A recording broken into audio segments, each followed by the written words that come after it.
What is up, fellow sickos? I am deliriously tired, Damp Valley, coming at you with the ever sexual Mr. Mort Jensen of of NBA podcast fame, of Yahoo Sports fame, of Forbes fame, and of OnlyFans celebrity. We're here to talk about, I don't know if anyone's heard this, Mort, but I might be breaking some news here. There are 4 restricted free agents who still remained unsigned, and we can see No, September coming. I know, shocking. I haven't heard anything about it. So we no. figured that you and I would be the first people on planet Earth who cover the NBA to talk about it. I feel like that's just a great idea. It was pitched by you. It's Yeah, brilliant on our parts, I know, I think. right? I mean, I will say this. No one's really heard anything for a while now, so for some it might still be news.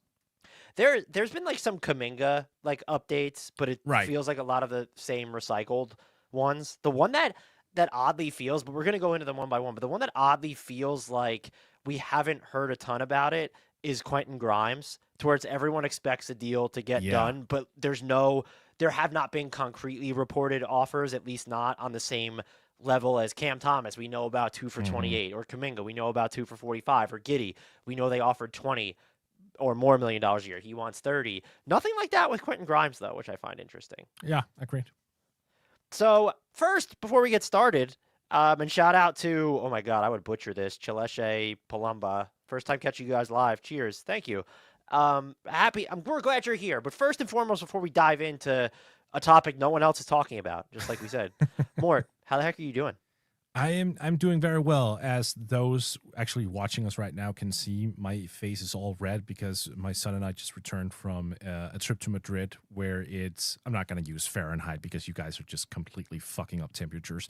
I'm going to use Celsius where water Excuse actually me. boils. I would Water just like to point boils at out, 100 and it freezes at 0. That makes sense. I would just like to point out, I have no counter argument to what you just said, so continue, Good. please. We're glad.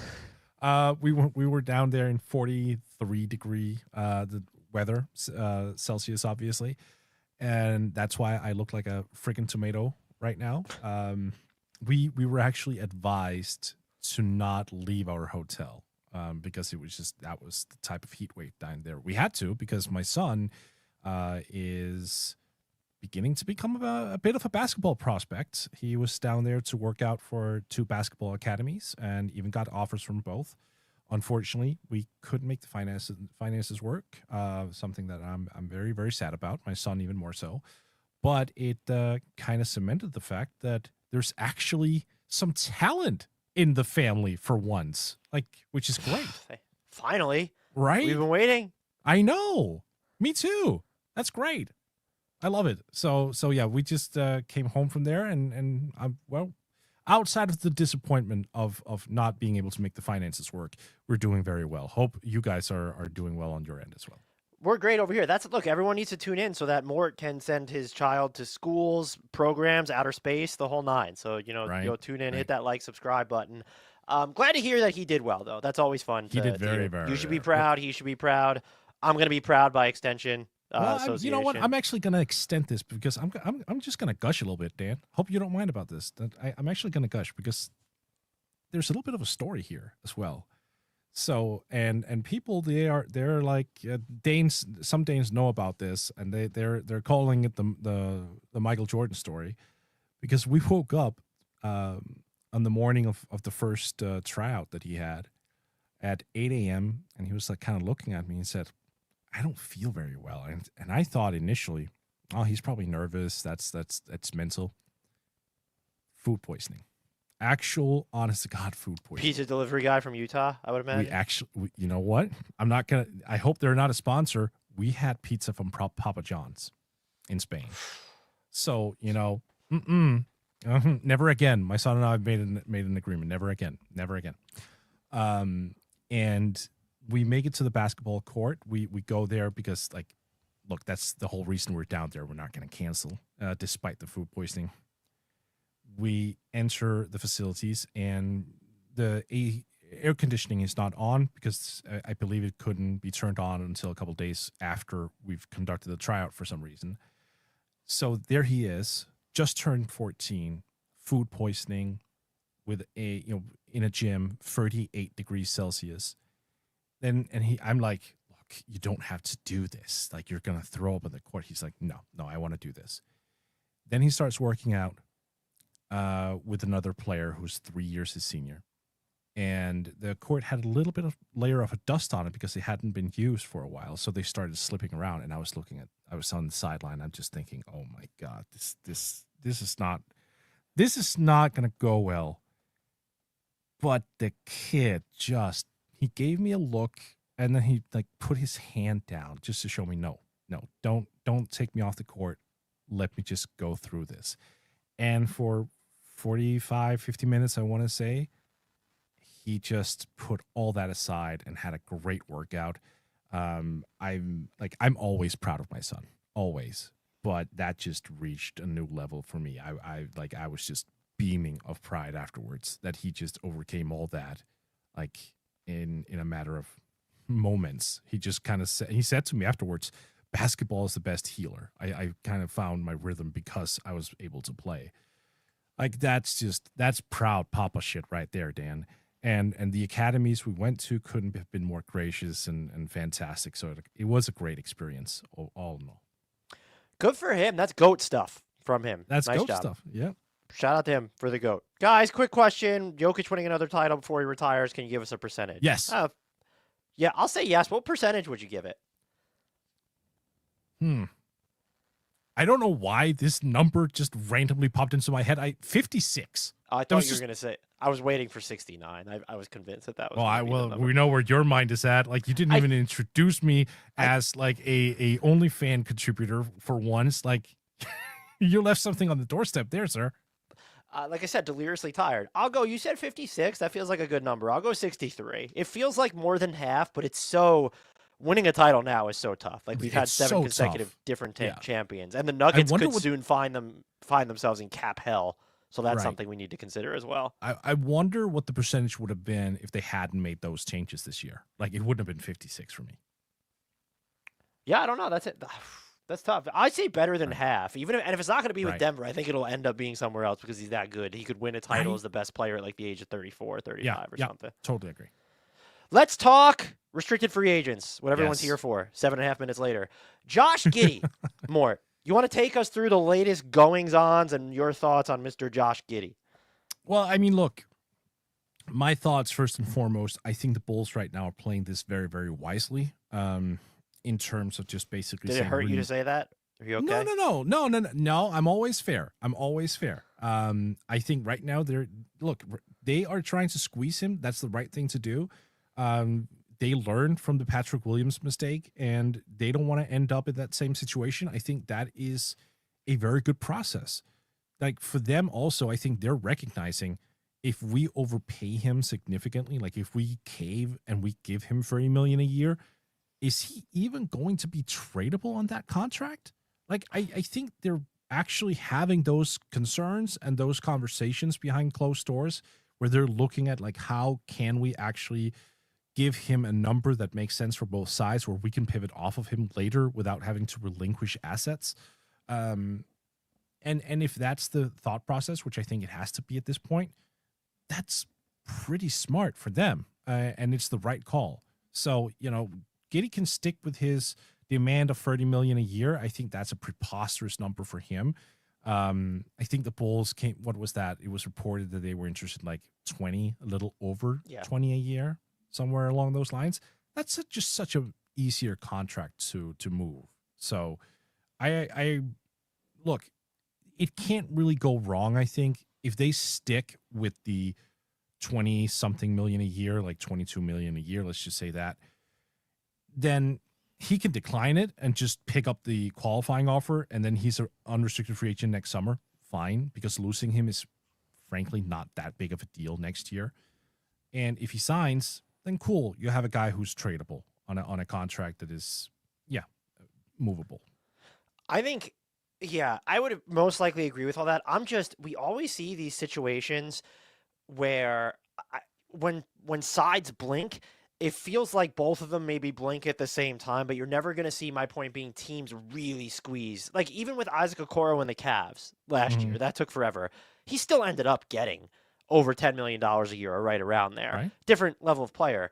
My guess is if I had to take the over or under on $20 million per year for Giddey, I'm going to take the over, but I think the deal might end up being for 4 years, not 5. Like maybe it's 4 for 96 with a player option at the end of it. I still don't know if I feel great about that, but you're under 25 million a year Right. as the Bulls there. And look, if something goes right to where he wants to opt out, I know you might be saying, well, they didn't really get anything at the end of it, but just given where they're at and the sentiment towards Josh Giddey right now, you might almost be happy if he's playing well enough to opt out at the end of a 4-year, $96 million contract.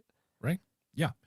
And honestly, at this point, I think if you're getting him for under 25, that means that, you actually won some land here in terms of that agreement, because the obvious thing is, I asked for 30, we want 20, split down the middle 25.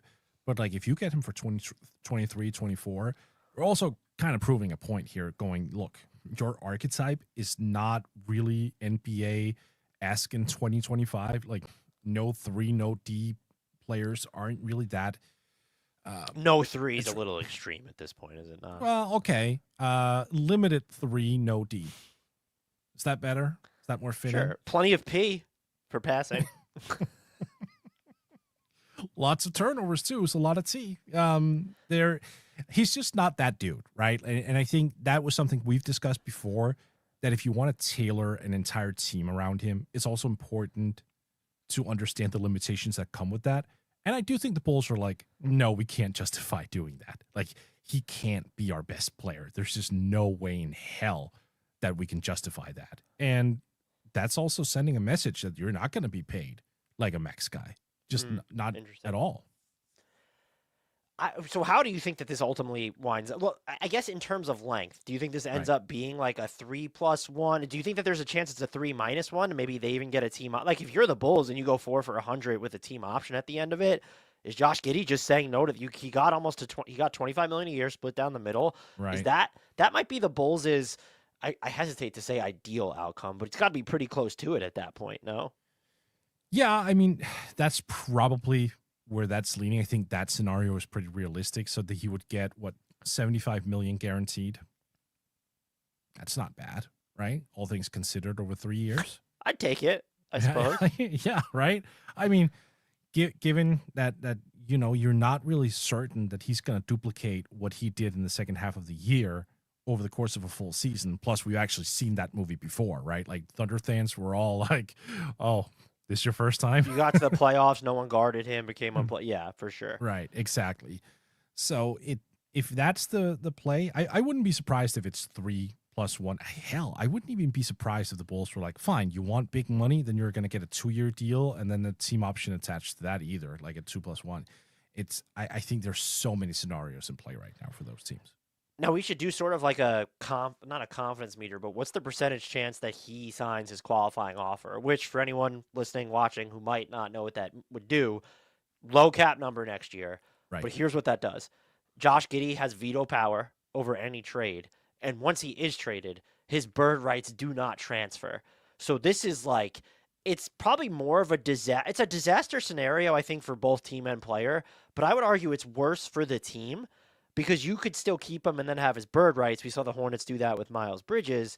But at the same time, if you were actively looking to move off him, he gets to choose where he wants to go. And then, like, they might waive their no-trade clause for anyone just because they want to be on a team that wants them. At the same time, if that team doesn't have cap space, it gets really hard to keep them then. Yeah. So you're going to go somewhere and get signed for the mid-level. He's like, I could see one of these 4 signing their qualifying offer. I don't think it's going to be him. I would probably put it at, if we were doing a percentage chance, I feel like there's a 5% chance he signs his qualifying offer. Yeah. I'm probably a little higher, but it's not anything noticeable. I'm probably at like 20%. But I hear you. I think that's a perfectly reasonable argument for basically trying to avoid it. Again, it comes down to how determined I think Josh Giddey himself is to be the main cog in that whole thing. And if he has those aspirations, fair enough. I think that shows a significant lack of insight into who you are as a basketball player. But then I think we can't rule out that he's like, okay, no, I want to go somewhere where I can be the shit. Let's get to a couple comments before we move on. Hind, Could the Bulls trade him for Kuminga? In theory, yes, but base year compensation is just all over the place with these two. It'd be so difficult. I actually do. That was the other report, I think, while you were away, that the Warriors have legitimate interest in Josh Giddey, which I don't know that I understand that. Like the passing IQ is there, but he doesn't play like a Warriors brand of basketball. No. Yeah, I mean, well, to be honest, at this point, he's probably a better floor spacer than Kuminga. Yeah, that's probably fair. But even so, like Jimmy, Giddey, Draymond, Green, yeah. Quentin Post, you're carrying a lot of the floor spacing weight over there. Quentin Post and Steph Curry. This is interesting from Phil Brown. It's actually something I've thought about. It says it's a little rough to invest in Giddey and Kobe White as our backcourt of the future. I would agree with that, but I've almost wondered, does Kobe White's impending free agency next summer or just going into the final year of his deal give Josh Giddey any sort of leverage, because you know that Kobe White will have more suitors than a Josh? One, he's not going to be a restricted free agent. Two, he's better. Right. So, or do you look at it as the Bulls are going to be so committed to paying Kobe White that it actually dilutes Josh Giddey's leverage here because they're going to be more focused on keeping him long term? Oh, that's a good question. I think because Kobe's going to be unrestricted and the Bulls really don't have that much say in it, you can't look at it from that perspective. Like you just don't know. Like the Bulls can go into next offseason, assuming they keep Kobe all through this year, and they can say, oh, we want to pay you 35, 40 million a year, whatever number they come up with. But if Kobe is like, no, you know what? This organization is utter trash. I want to go somewhere else. Then you have absolutely nothing you can do. You have no power. You are powerless. And that is such an interesting situation to me. It's actually one of those situations that I don't think gets talked about quite enough when you look at like the landscape out there, because his situation is like, Kobe is the type of player who I think can actually come into a more established team and elevate them significantly. Like if they're a lower bottom playoff team, he's the type of dude who can actually elevate them up to like a fully fledged one. Yeah, his offensive game, it just feels more malleable than Giddey's. Like, Giddey's clearly the better playmaker, but Kobe White can do more away from the ball. And even just his on-ball shooting is, I would trust it more. Like, Giddey can get to the floater. We know that. But I totally get what you're saying there. Yeah. So all in all, what do we think?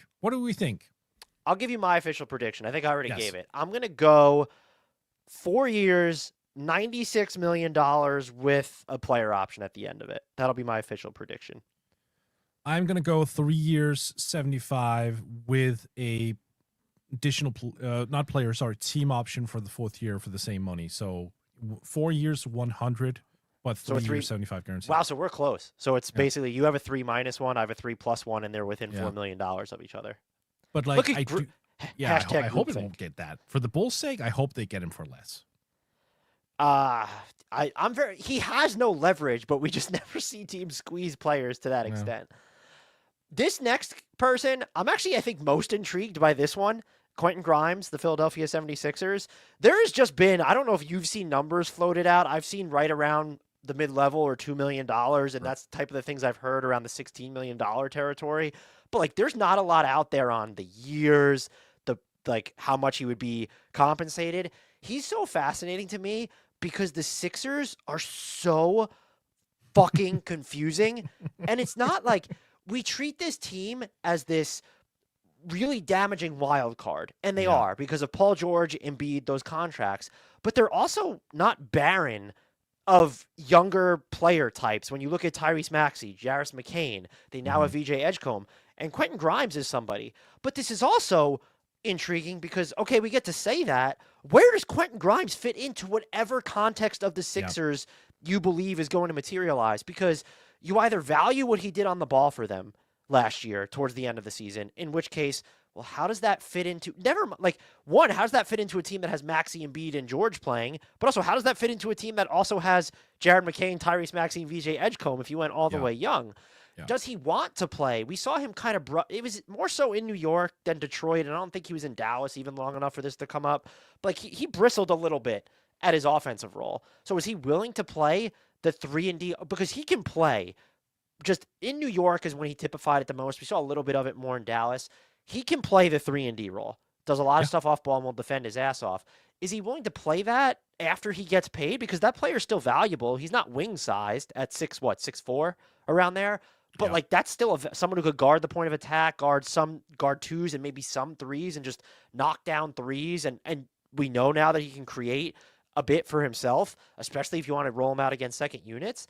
But is he willing to scale down most of the time? We just have no idea. And then how do you then, Mort, weigh that against, well, does it really matter what he wants when there's no, like, I'm sort of wondering, Utah still has like $18 million of the John Collins trade exception left. And then if I'm the Nets, I'm kind of like, why don't I just renounce Cam Thomas and I'll just throw an offer sheet at Quentin Grimes? Yeah, like, because he's the one who, in theory, I think will have an easier time scaling down or just being more scalable, if we want to use that word. I just don't know how interested he is in it. So this is why I'm fascinated on it, because it's not just about, in so many of these instances, it feels like Josh Giddey, Jonathan Kuminga, even Cam Thomas, it feels more about the player. And in this case, it's a lot about the player, but then it's also about, well, what is Philly? Yeah, no, absolutely. To your question about does he want to scale down? Let me ask you this. If you all of a sudden had more freedom in your place of business, significantly more freedom to do what you wanted to do, and you realized, oh, the results are great. Like there are actually something here where I can grow, I can do more. Would you want to put that genie back in the bottle? Honestly, like for yourself, No. do you? Because I think Quentin Grimes over the course of 28 games, I realize that's not like a huge sample size, proved enough to the point where you can say, look, he deserves a shot somewhere, not as like the primary guy on a team, but he deserves to have a creation role, whether that's like as a secondary guy or a tertiary guy, cool. But we can't just waste his talent on him just catching and shooting the basketball. Like there needs to be something more. This is a guy who over the course of those 28 games averages virtually 22, 5 and 5 while getting to the free throw line 5 times a game. Like that means there's some on-ball juice there. That means there is some creation. With the Sixers, 90th percentile in self-created shot-making efficiency. 90th percentile. That's insane. Yeah. That's really good. Yeah, and he proved it. I remember watching that Houston game. What did he have? Like 46? Something along those lines? Yeah, 44, 46. Something like that. Somewhere along, yeah, exactly. And he was just, it was consistently his own creation. Like it wasn't him just being set up and fed up easy shots. Like he was pulling from deep. He was like shaking and baking guys. Like you could see there was something there. And I'm not saying that he can sustain that role over the course of 82 games and 5 seasons or whatever, but he does deserve more than just the 3-and-D role. I think he agrees with that. I think he smelled blood there after those 28 games. If anything, Dan, I'm probably more inclined that Quentin is the guy to take the qualifying offer. Here's the thing. I agree with you that he should be the guy that's looking most at it, but I also kind of feel like maybe you can make this case with Kuminga, except that situation that feels more clarity where it's we know the Warriors eventually want to trade him, and we will get to him, I promise everybody. But with Quentin Grimes, doesn't it feel like the Bulls are invested in Josh Giddey? We know the Nets aren't invested in Cam Thomas. There's more range of outcomes to what Quentin Grimes' role could be in Philly next year than maybe any of these other guys. And so that almost makes signing the qualifying offer prohibitive, because you don't know, are they going to repress their value by making you their 7th, 8th man, or you have to slide into the 3-and-D role and maybe you're not fit for that and you play poorly, or are they going to put you on ball a ton because of all these injuries or absences that they wind up having, and then you don't perform up to snuff? There's just so many different ways I could see it playing out. But if I were him, I think as of right now, he's shown the highest ceiling of the group. I mean, Kuminga, clearly the upside there. But if I were him, knowing that I'm with a team that wants me, that will at least give him some level of serious opportunity, and that there will be chances, because you play on a team that has Joel Embiid and Paul George, to where there are going to be games that stars are absent, where you get to have those nights where you're on the ball a bunch and you're getting up a ton of shots and you're scoring boatloads of points. I would probably roll the dice if I were him, but I ultimately don't think he's going to, because we've talked about this before. Who was the last, not Miles Bridges, because that was the whole he missed the season prior due to the domestic violence felony that he pleaded no contest to. Who's the last restricted free agency to sign the qualifying offer because they had a choice, they wanted to bet on themselves, and then it ends up working out for them? Greg Monroe is the closest I come. and like he only got like 3 years and 20 million a pop or something like that, and didn't. Yeah. So which again, Quentin Grimes might prefer that, but like, okay, you're playing for 3 for 60 versus if you could sign for 4 for 70 right now. I get like that's a huge difference. I don't. If I were him though, I'd probably sign the qualifying offer, but I do think that the team situation almost makes it prohibitive for him. There's also this point of him being 25 already. So like I don't think he has all the time in the world to like just Right. maybe be the forgotten man in Philly or test himself out. Like I think he needs to be looking for a situation where he has a stable role and stable minutes. And I wonder if that's part of why we haven't heard a whole lot in regards to this situation. I wonder if he and Daryl Morey are basically saying, look, I'm at an age right now where I need some stable minutes. I fully understand you need to play some of the younger guys because you just drafted VJ. You have Jared McCain, who played, 30 games or something along those lines last year. Like you need to have a lot of guys around you. So let's see if we can figure something out. Maybe we sign a deal that makes me significantly tradable over the course of the season. I just think he needs to find a place, be that in Philly or elsewhere, where he can be allowed to spread his wings, so to speak. So what's your prediction for how this winds up? Yeah. So I think if he signs, it's going to be a very short-term deal. I would be shocked if it's a long-term thing. And so I honestly, I think he's the guy who picks up the qualifying offer. I think it's probably more likely that he picks that up if they can't find an agreement. Otherwise, I'm going to say 2 years, 35 with a player option on year 3. Yeah, well, is that just the same 17 and a half? What is that? 52? Is that 52? 17 and a half is 35. Times 2 is 35. All right. So I'll go 4 years, 67 million, and I think there'll be a how much? Sorry, 4 years. 4 and 67. So like slightly over the mid level. I just don't think he has the leverage, and like you said, he's 25. He's had some injury stuff in his rear view too. Yes. I'm gonna go 4 years, 67 with. I'll give him a player option at the end of it, but I could see it being just straight like 4 for 70 type, or maybe there's even a team option. That takes him through most of like his prime. That's interesting. So what you're saying basically is he wants to make sure that he's secure. That you think he leans security. Right. And I don't know how much more he could get out of the Sixers just because they're probably trying to see if they can still game looking at like the mid level or where they're going to end up with their cap. So do we agree though that could be one of the best deals in the league? I think it certainly could be. I just still have those questions about how much of an impact does he have when he's not that more of a featured guy. Right. Yeah, that's fair. Let's get to some questions. Mort, can you read that one? Well, that is from Dan Favale, who needs to talk about Reed Shepherd. Surprise. Yeah. I think he's worth the max. They should just give him the extension now. It's a couple years early, but it's fine. Yeah, let's completely ignore that he's not even extension eligible. Yeah, love it. Let's move on to someone who can sign a new contract right now, Mr. Cam Thomas. The only thing I've kind of seen, 2 years and $28 million from the Nets, which is, by the way, that's not even mid-level money. Right. So where are you at with this? I'm weirded out by this situation, honestly. Because here's the thing. I know you and I have had this discussion before. The whole we are deprioritizing offense. We need like defensive versatility and all this. Cool. You still need to put the ball in the basket. Like that is still a requirement to win games. And this dude just does that at a very high level. Like, are we sure that just because he fits that, the 6'4" shooting guard mold, that he's automatically a sixth man? I feel that's sort of like a lazy narrative that's developed where you have to be like a prototypical 6'5" or whatever. We're like, really we're doing this because he's a 6'4" shooting guard?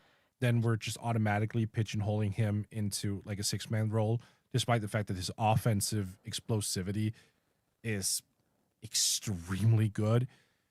It's such a weird situation for me. And if they don't value him to that extent, Here we go with the qualifying offer conversation again, Dan. Well, he's the guy because if you're going for 2 years and 28 million, if the Nets just won't move off of that, right? That's not, like, why not just play out your qualifying offer and then it's not, you don't need cap space next year to beat that. You could go after, like, the full 4-year mid-level next year, I think would be for 3 years it's 65 million about. That's like way better than the deal you'd be getting right now. So, or excuse me, it'd be worth 47.5 million or 64.9 million if it's 4 years. So that's like, let's just say he's playing for the right to get 3 for 48 or 4 and 65. Like 4 and 65 that's a lot more guaranteed money. So he's the guy that I look at.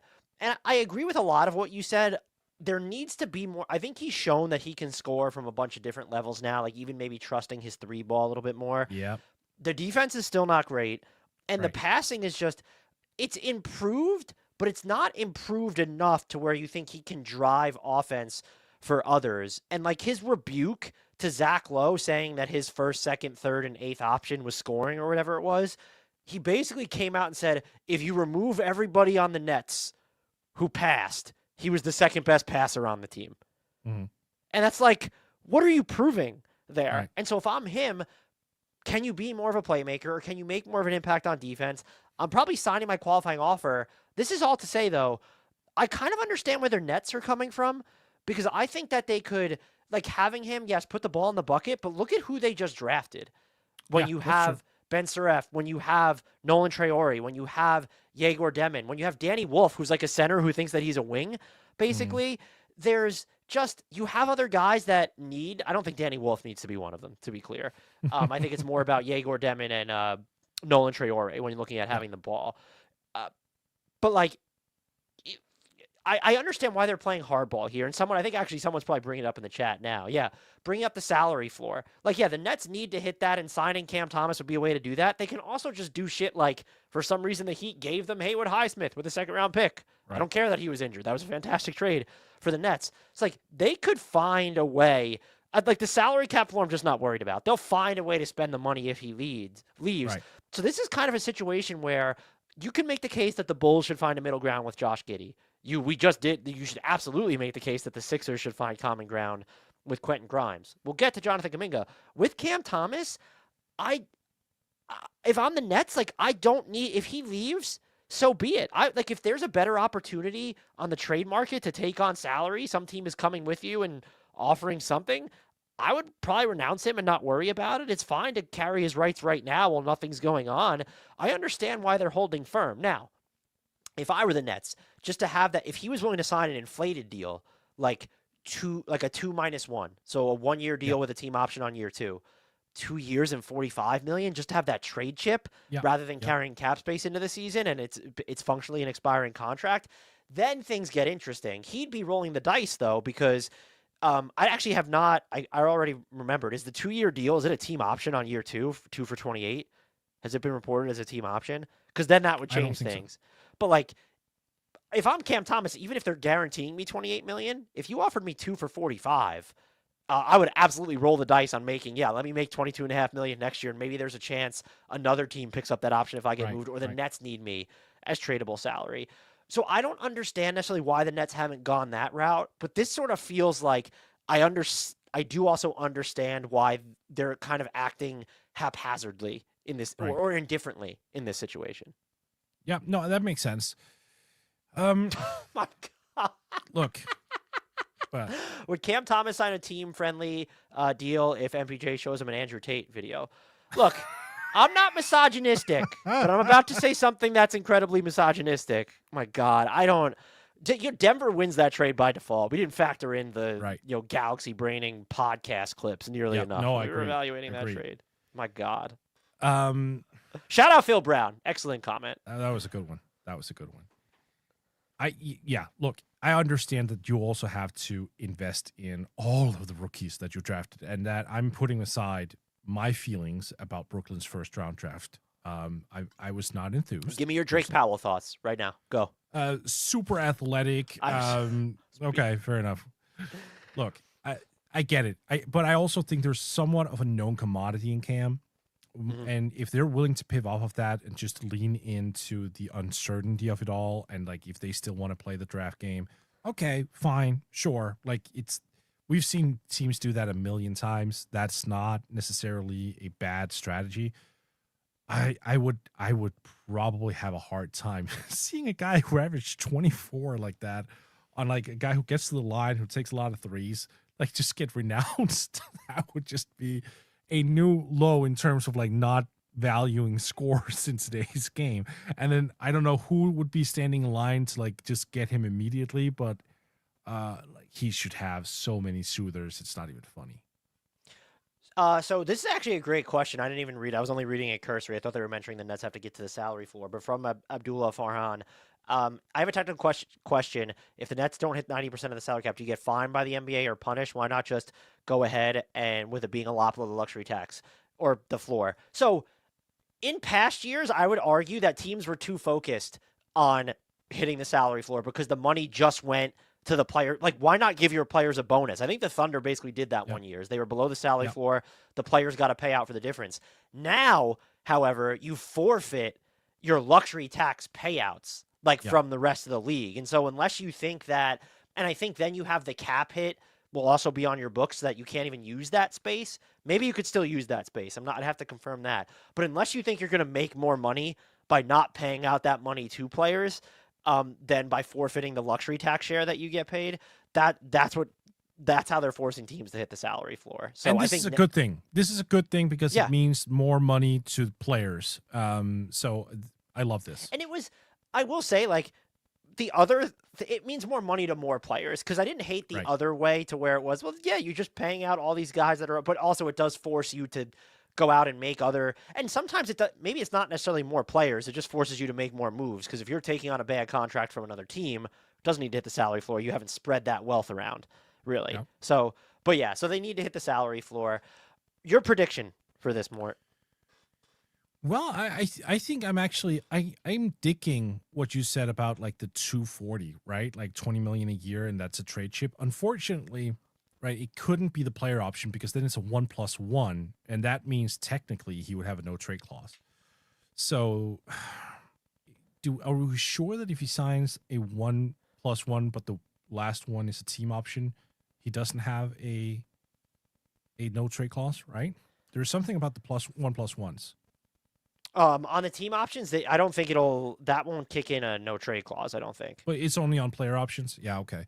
So like he can look at it and say, okay, I get 20 million this year, and then I hit. You would have to maybe you have to get him to waive it.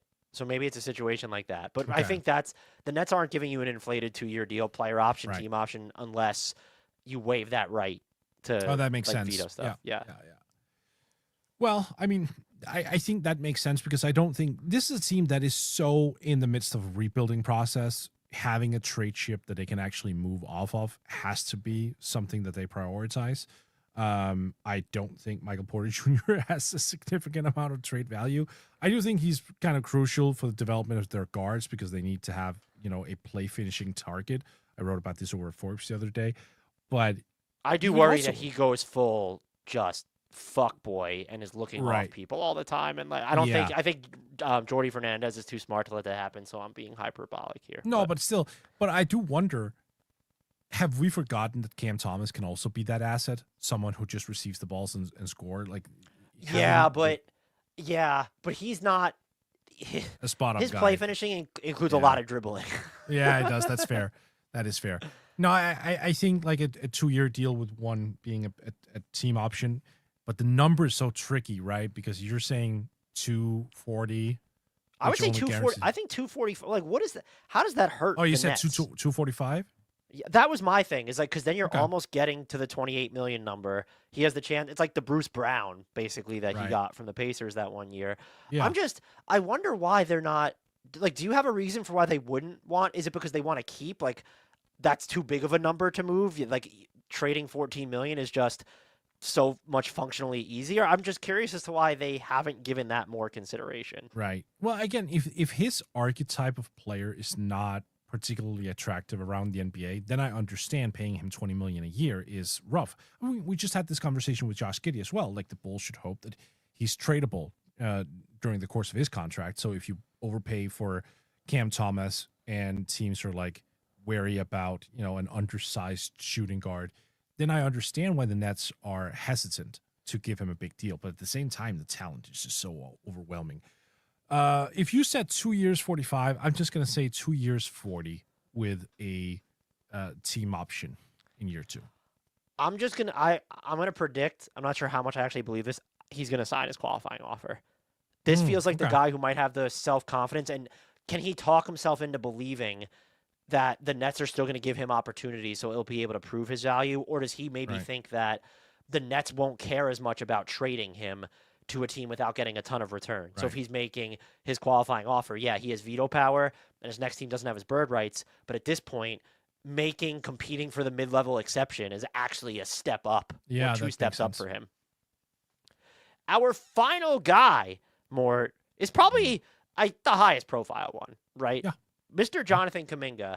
The rumors have all kind of circled around the same base of an offer, which is 2 years, $45 million, and it's a team option on the second year. It's a deal that he wouldn't have the right to veto a trade. It's a deal that is built to trade, which is why he does not want to sign it. I'm curious, before I get your thoughts on the situation, my actual question is, do you think that even if the Warriors said, hey, here's 2 for 45, flat out guaranteed, that he even signs it? Because that's still then a deal that's built to trade. It is. I think he wants a resolution. That it seems like he's just fed up with all this, which rightfully so. I understand that he's not the player that everyone envisioned. I know that he hasn't improved much from a spacing perspective or a playmaking perspective, but like he is still someone who can get stuff done. He can get to the free throw line. He can put a lot of pressure on the rim. Like he's super athletic. There's so much there going for him. So I do think that he understands going to a different situation should improve his odds of breaking through. Whether he's an all-star or not, that is not for me to say. We'll see if he does go there. It feels as though he's pretty out on the whole Warriors experience by now, right? Like, and if he is, then I'm kind of a little bit wondering why he just didn't just pick up his qualifying offer and just get it over with for next year. But he seems maybe determined to get out of that situation now and is perhaps willing to pay for it. I mean, he might sign something less and then agree to get traded. He might sign something less, or sorry, in a sign and trade, I mean, because you have the poison pill status, but he signs for less. It gets easier to match. Like, whatever you kind of come up with as a potential solution, I wouldn't be surprised. That's where I am with Kuminga right now. Yeah, this thing is getting so. What's going to be more hostile? This or the Cam Thomas situation in Brooklyn? It feels like this one, right? Just because it's years of pent up. Yep. Yeah. Yep. Man, this is tough. I will say the fact that he wants to get to the Kings so badly, I know it's a reflection of money, but it also makes me question his decision making a little bit. So I would be interested to see him get more on ball reps on a team that has them to give him and has better spacing. The Warriors, they could probably carve out more on ball reps for him. Like, what lineups do you have to get to where there's enough spacing around him? It'd be Quentin Post, Steph, D'Anthony Melton, and Al Horford. Is that how you round it out, assuming those 2 guys sign it? By the way, the Kuminga stuff is clearly holding up a lot of other business because we're just assuming that Al Horford and D'Anthony Melton are Warriors. We do not know that for sure, though. No, but that's been talked about to such an extent. We're just waiting on it. But could you imagine if Al Horford is like, fuck this, I'm signing elsewhere? Like, I can't. I need some resolution. Like, that'd be... Yeah. He goes back to Boston to play 30 minutes per game or whatever it is. Well, they need a big man. Or he tries his luck with Philly again. That'd be fun. Do you think that the Nets should have any interest in Jonathan Kuminga? Yes, I do. Okay. I do. Because, look, again, I will keep banging this drum despite the fact that he's been healthy for a while. Like Michael Porter Jr., we are talking about like 3 back surgeries over the course of his young life. Like, you just don't know, first and foremost. And now he's in a new situation. What if he tries to become all of that and it isn't working? I mean, he's still so much better as a standstill shooter. At least you can, if you do get Kuminga in the fold, you can pivot towards Kuminga and go, look, this is our 4. He's our play finisher.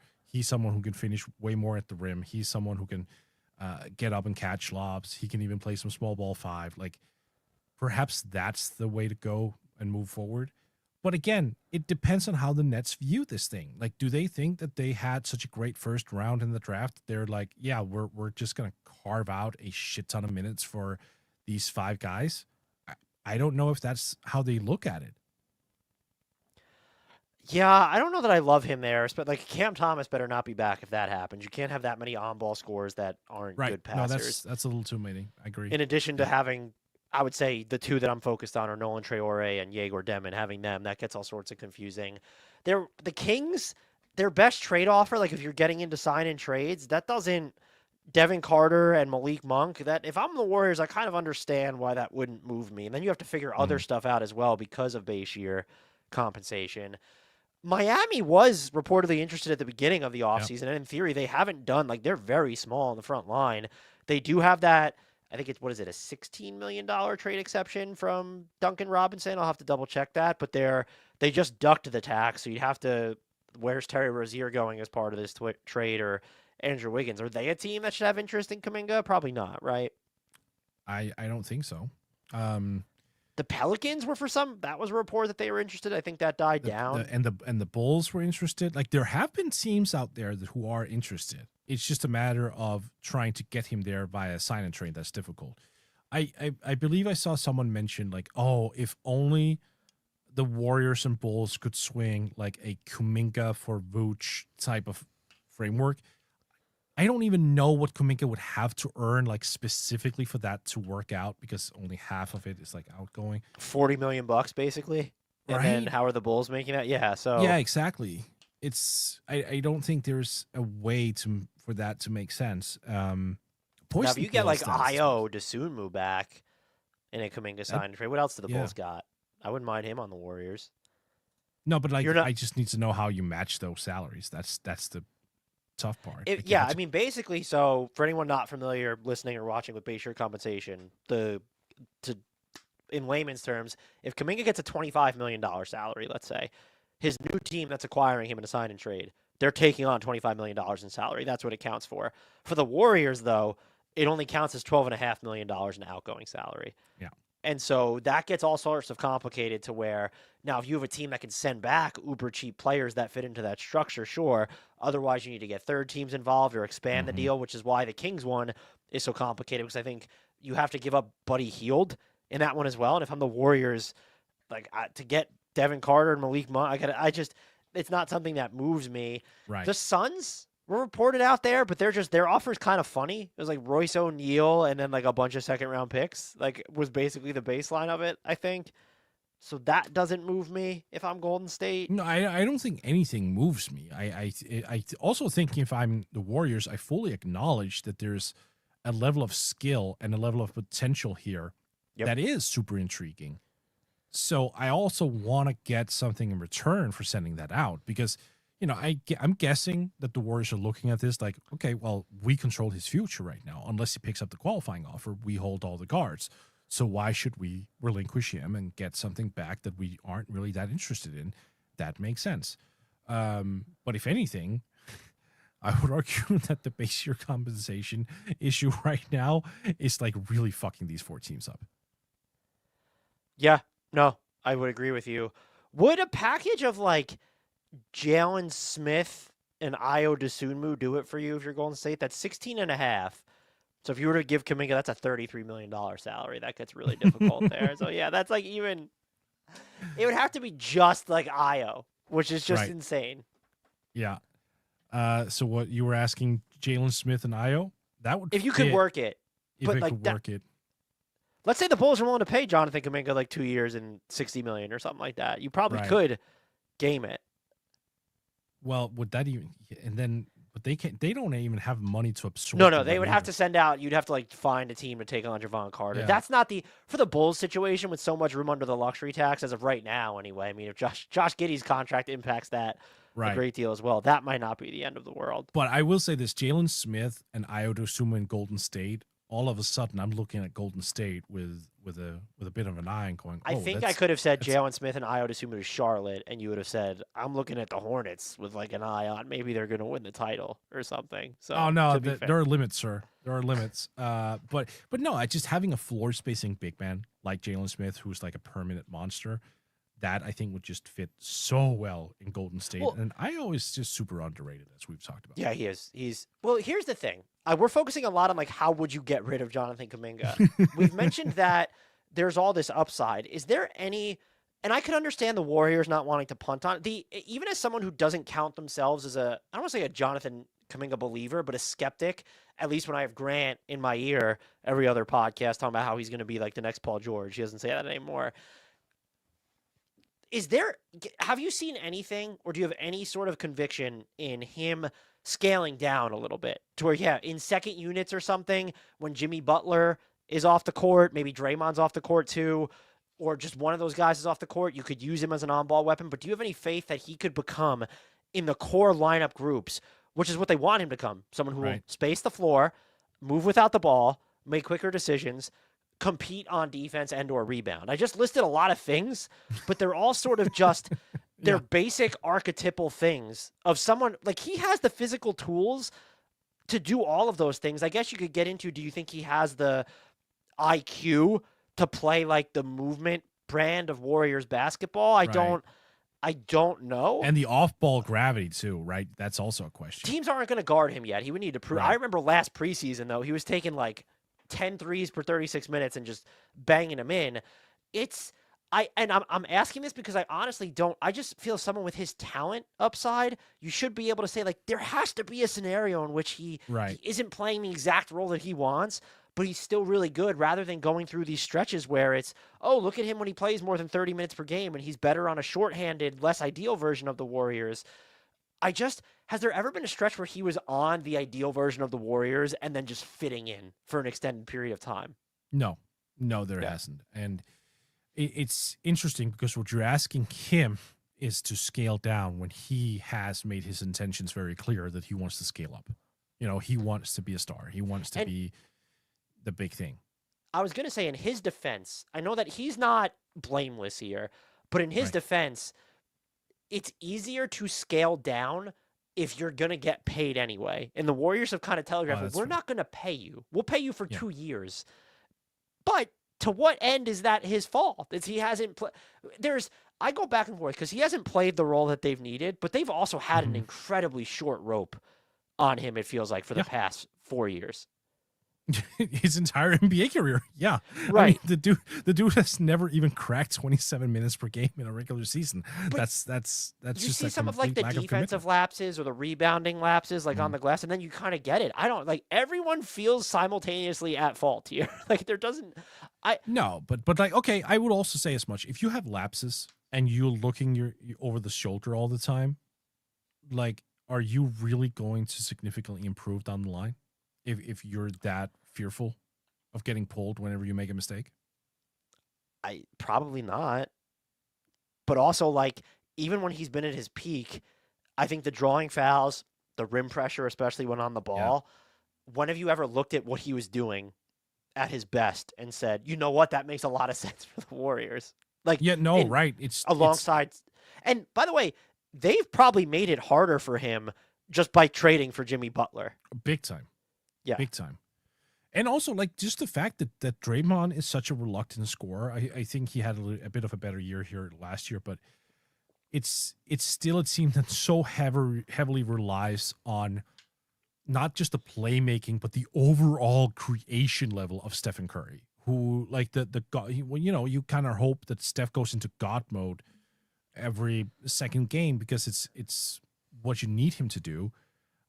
I think for a young guy wanting to break through, like, yeah, you can appreciate the greatness of your teammate and the fact that he's an all-timer, but I also think you're kind of looking at the situation like, okay, so when do I have a chance to establish myself?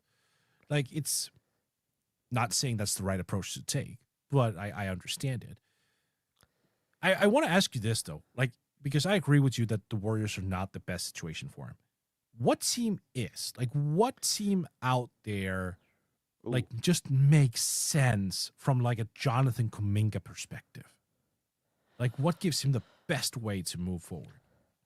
I would have before the draft. I would have said Brooklyn, Right? and it still just might be Brooklyn. I'm just They're seeing, up like, there for me as well. Yeah. definitely not the. Do you think that no? What about the Suns? Like for Jonathan Kuminga, forget their trade package, but they have Right, Devin no, Booker. But I guess they have Jalen Green's also there, so that gets a little wonky. I hate it. I hate it. I'm thinking the Lakers.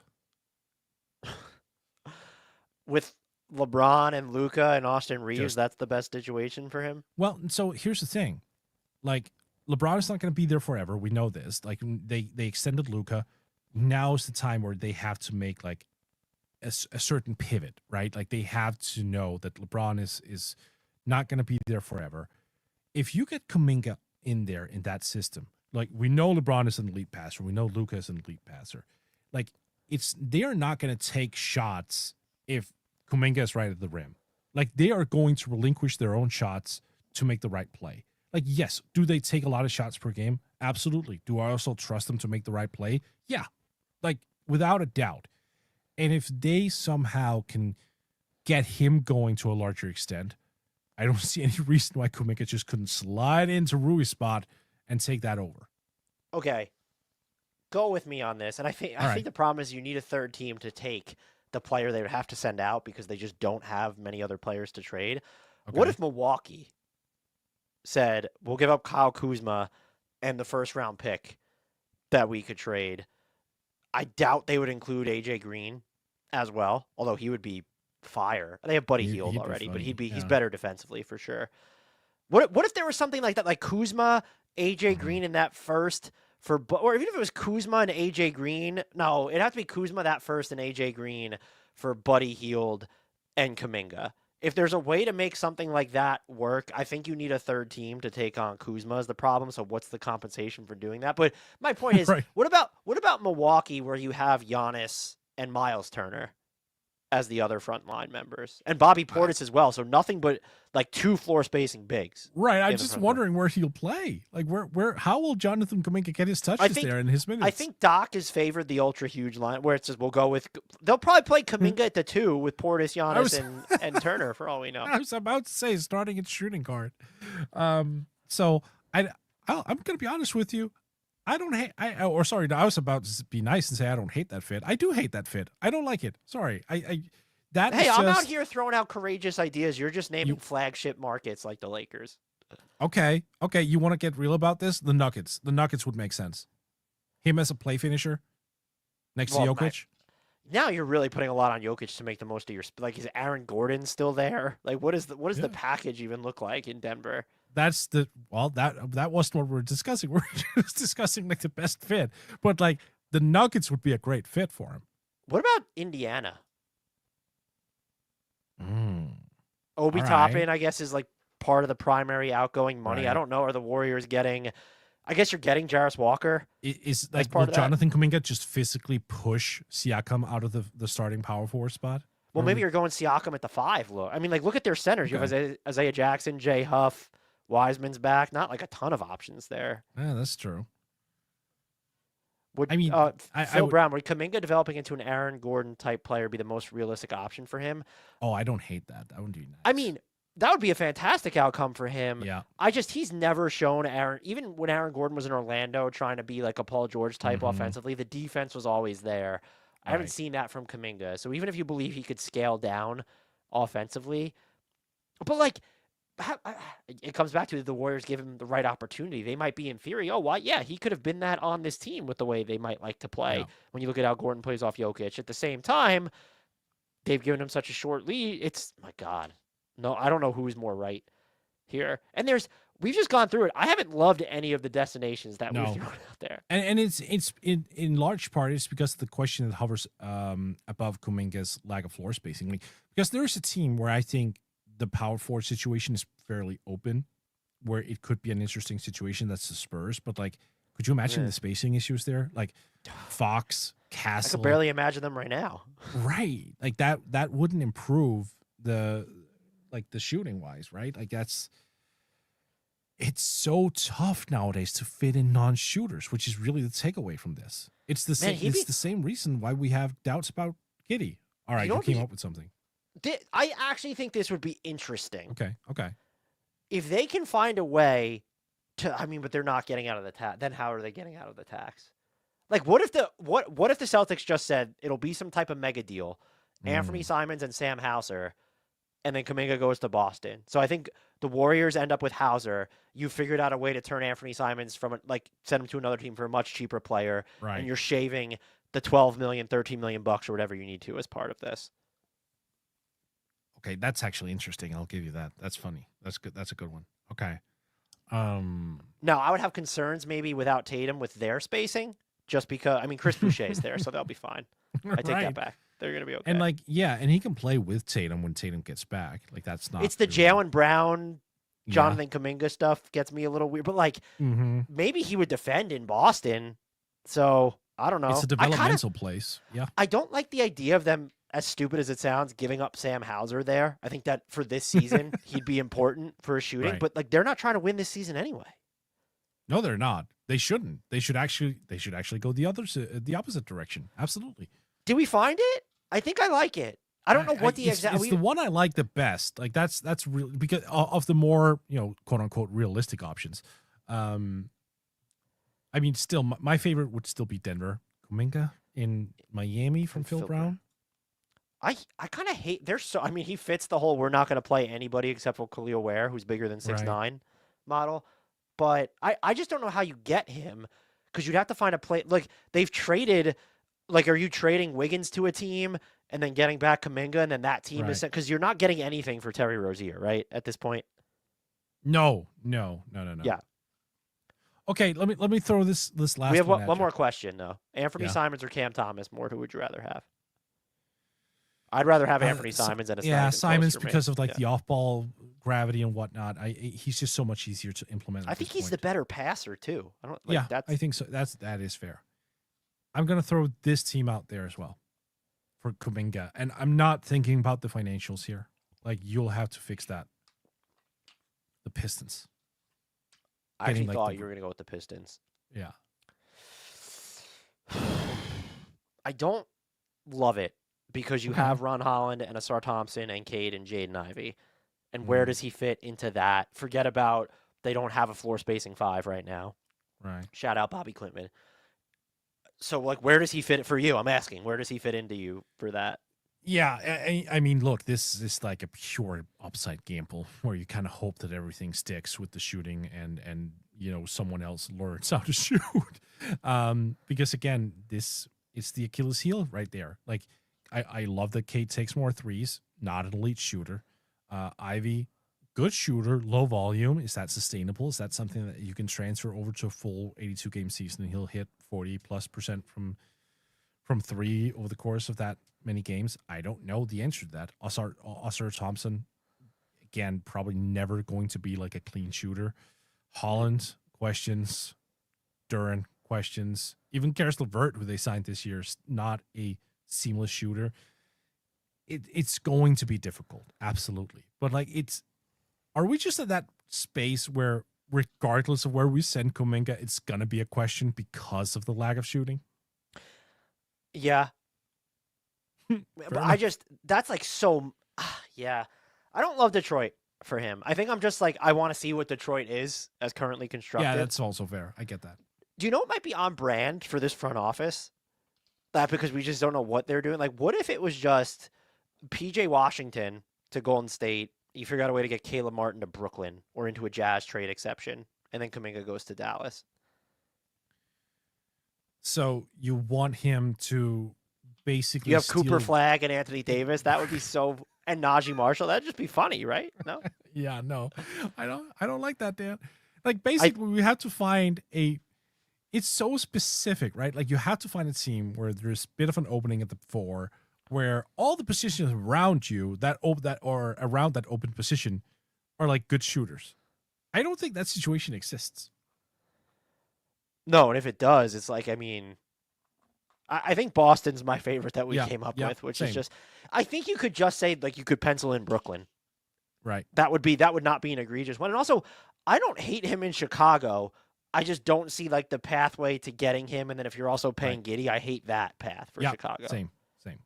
So, actually, really quickly, who is it a bigger risk? Like, if you're the Warriors, is it a bigger risk for Kuminga to sign his qualifying offer, or a bigger risk for the Warriors if that happens? Well, they want to get something for him. Obviously, that's that they made those intentions very, very clear because former 7th overall pick. They've at least invested 4 years in him. I think that would be. I think that would scare them a bit if he took the qualifying offer.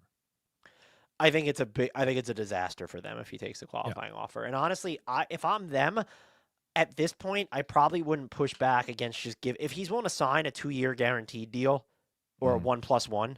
Yeah. I think rather than a 1-1, I think I would give it to him. I think that and I think that's ultimately how this ends. I think he gets this will be my prediction. 2 years between 45 and 50 million, and it's either it's a straight 2 years, or there's a player option at the end of it. Or maybe, honestly, maybe it's 3 for 75, but with a team option on the third year. The Giddey deal? It's sort of the Giddey deal, because then it's like the Warriors have some. What if he does pan out? You don't want to see him just leave in 2 years, so then they have some team upside. I think that doesn't that feel like the middle ground for this case specifically is get Kuminga the extra. He gets his second guaranteed year, and then he's at least the absolute, like, the middle ground scenario would be, he's good. Maybe he could have gotten more, but there's the team option for him on another 25 million. He's tradable also. Yeah. Right? Like, if he gets 25 million a year, is there a world where he's not tradable? Well, and if he's not tradable, it's for a year. It's next season he's not tradable, but then all of a sudden he's basically an expiring contract next summer. Yeah. All right, I'm down with that. 3 years, 75. What, with an option? No option? Just straight?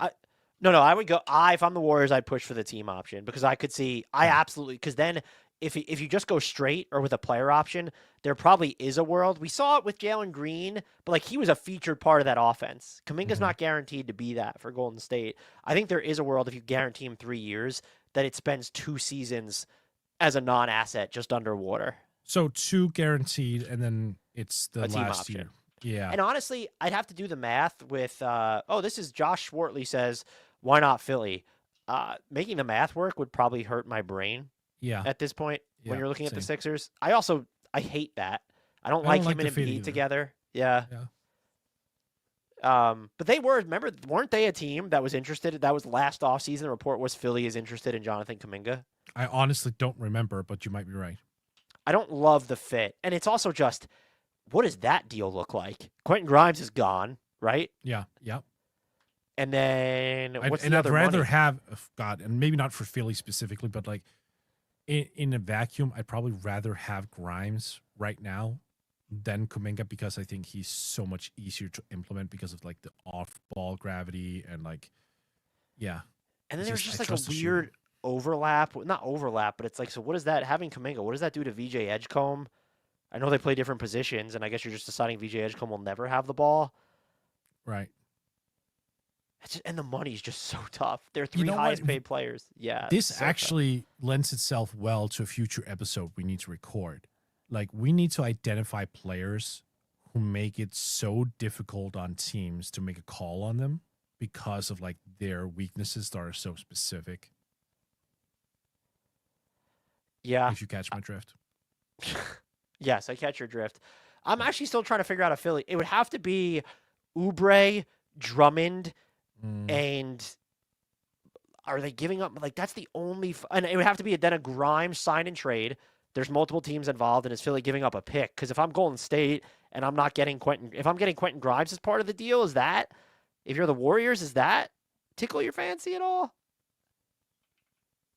I wouldn't hate that, honestly. If I'm getting Quentin Grimes back. For the Warriors specifically, a team that so wants to get the 3 up.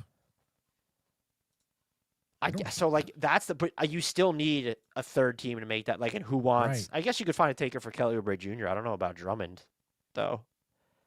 And what is Philly beneath the aprons? Right. So they're $10 million beneath the first apron as of right now. That does not include anything for Quentin Grimes. But do you even like the fit? That's the thing. I hate the fit in Philly. Right. I was just curious as to how we could make it happen. Yeah.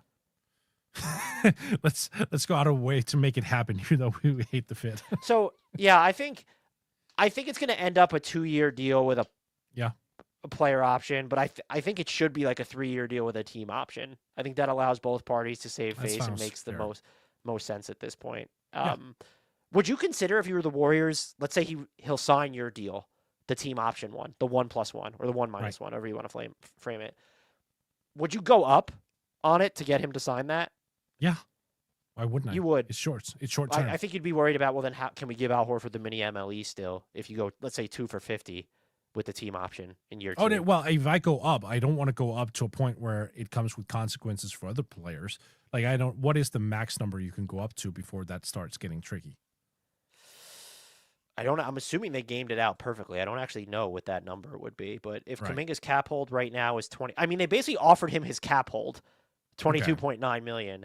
So as of right now, with that on the books, the Warriors we need them to be below the first apron, or just below the second apron, actually. They have $14 million in second apron room. So then it looks like, unless I'm missing somebody, that's then doable if they wanted to come up a little bit. Okay. And what was his number there? His number there with them being under that amount on the second apron is $22.9 million. Yeah, I see it. So do you bring that up to, I don't know, 2 years and $52 million, maybe a flat 26 each year? I don't even know if that gets him to sign it. The 1-1. And that's really the main thing here. They both seem so checked out on this experience. I just wonder what the hell this solution is going to be. Do you think there's a solution in which Jonathan Kuminga doesn't come back unhappy? No. Like, what would that even be? if it was if they gave him 3 years straight, 3 years and $80 million, you don't think that's? I think he has aspirations. He'll probably be satisfied from a financial perspective, and you can go into that season, happy-go-lucky, I got paid. Then the calendar month switches, and suddenly it's January, and he's playing 24 minutes per game. He's not getting the shots that he wants. He's not getting the opportunity that he wants. Then what? I don't know.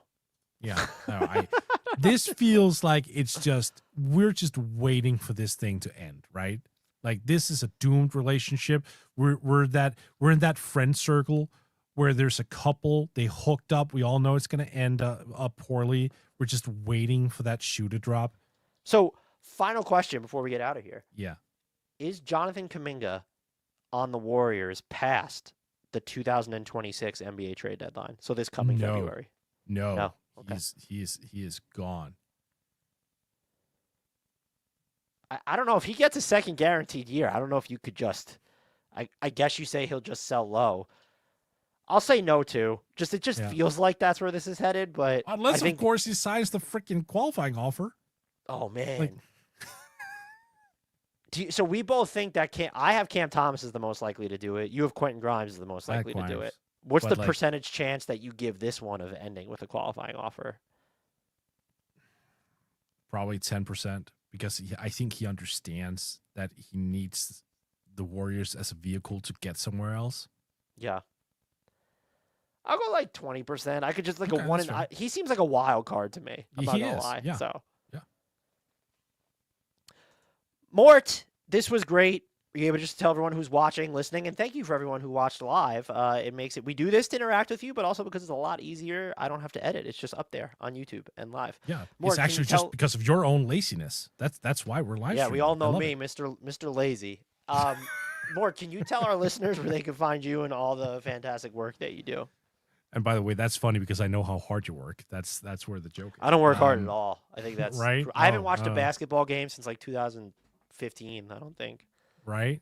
Yeah, and Eurobasket is coming up. That's actually going to be your first exposure to basketball. Someone asked me who Franz Wagner was the other day. I still don't know. I need to Google him. Right? Yeah. Yeah, I need to Google him. Hey, tied to the Warriors. Nice little bookend there. Kuminga instead of Franz Wagner, right? Yeah, I wouldn't hate that.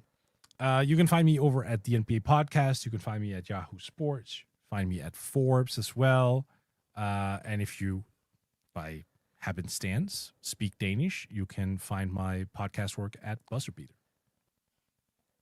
Until next time, and as always, we need to shout out to, well, first, like, subscribe, comment on YouTube, Apple, Spotify, leave reviews, the whole nine, help us out there.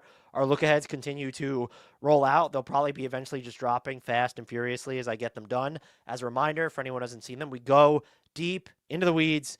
Every single team gets their own episode with a guest expert who covers every single team.